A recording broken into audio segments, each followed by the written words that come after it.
Hi gaming guys, and welcome to episode 34 of Global Contenders, the review series for Gran Turismo's touring car selection primarily, but also encompassing some other vehicles which aren't strictly speaking pure touring cars, but which fall under very similar categories, and which wouldn't really be necessary to include an entire series about.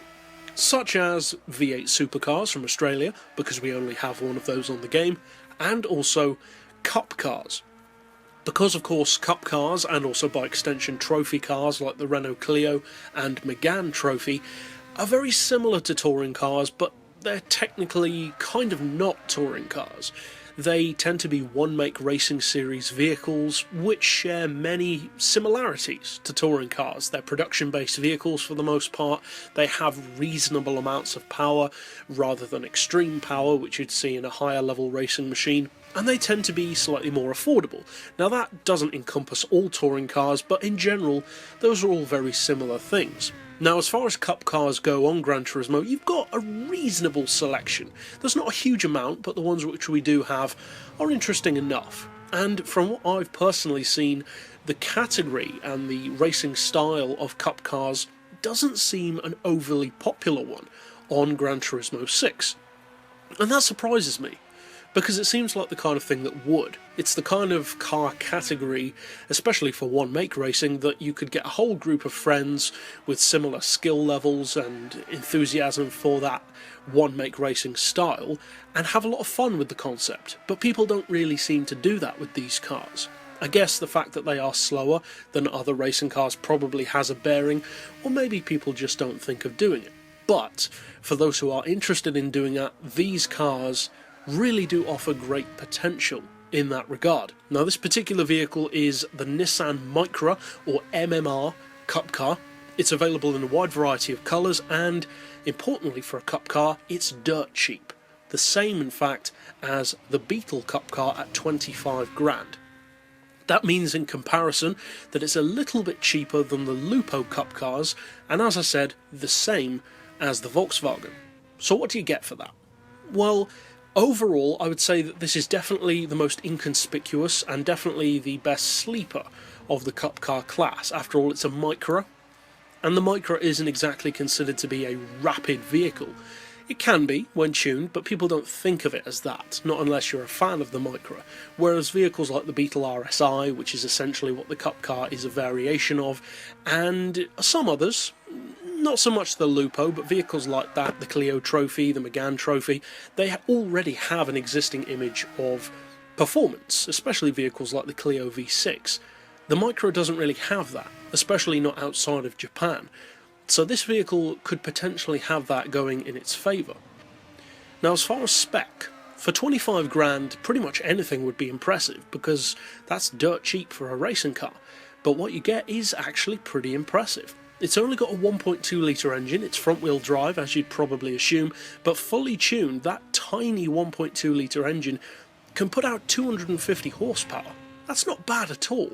It also puts out 167 foot-pounds of torque, and, perhaps most importantly, it's significantly lighter than all of the other Cup cars, even when compared to the Lupo Cup car. In fact, it's well over 100 kilos lighter than the nearest Cup car, which is the Lupo.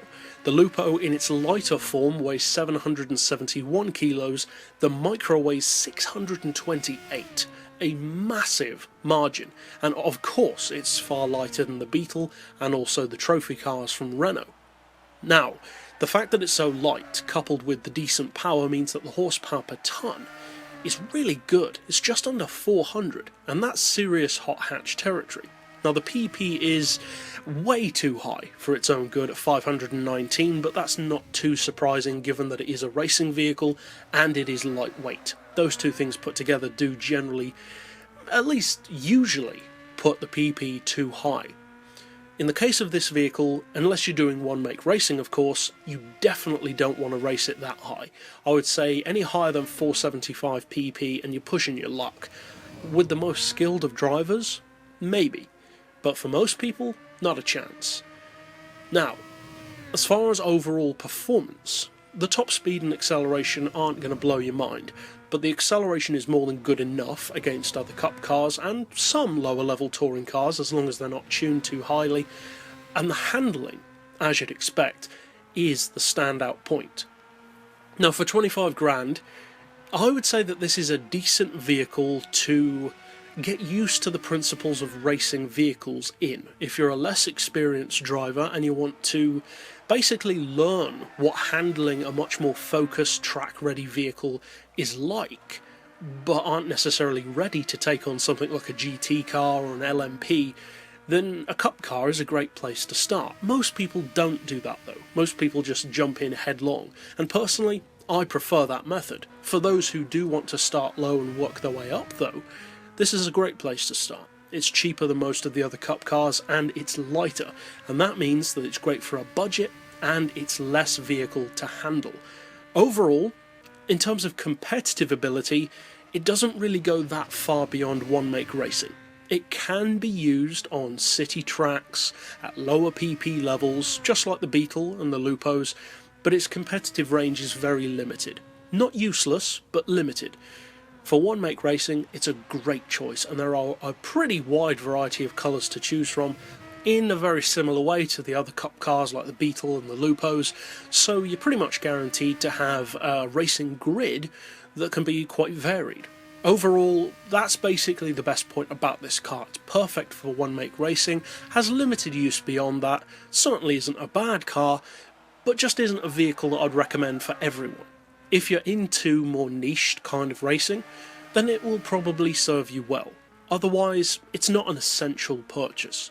But that's it overall for this particular pick. I'll see you guys next time, and as always, thanks for watching.